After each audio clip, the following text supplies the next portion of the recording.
දැක්කද අර ගම්පොළ අවුරුදු 16 කෙල්ලගේ බෙල්ල කැපුවා. කවුද කැපුවේ? කොල්ලට අවුරුදු 27යි. එම කවදාවත් ඔය දේවල් නම් කරන්න යන්න එපා. අම්මා තාත්තා ගැන හිතන්න. සේරටම කලින් තමන් ගැන හිතන්න. අඳින්න ඩෙනිම් 3ක් නැහැ. මගුල් කණ්ඩ කතාව. මේ පින්නතුනේ මේ සාජහල්ලා වෙන්න හදනවානේ. ඉන්න තැනක් නැහැ. අවුරුදු 28යි දාන්න බ්‍රේස්ලට් එකක්වත් නැහැ.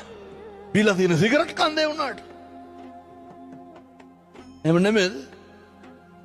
ගෙදර টয়ලට් එකේ රීප පටි දෙයක් ගහලා තියෙන තහඩුවක් තියලා. බලනකොට කොල්ලෙක් ඉන්නවා ගෙදර. කෙල බුදි. ඔහොම පුතේ බෑ.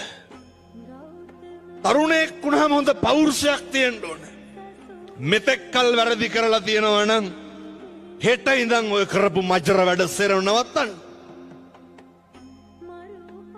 හෙට ඉඳන් නවත්තන්න. මොකක් හරි කමක් නෑ රස්සාවක් කරලා හරි ලස්සනට දියුණු වෙන්න. මට කියන්න මෙවට જાතියක් තියෙනවද?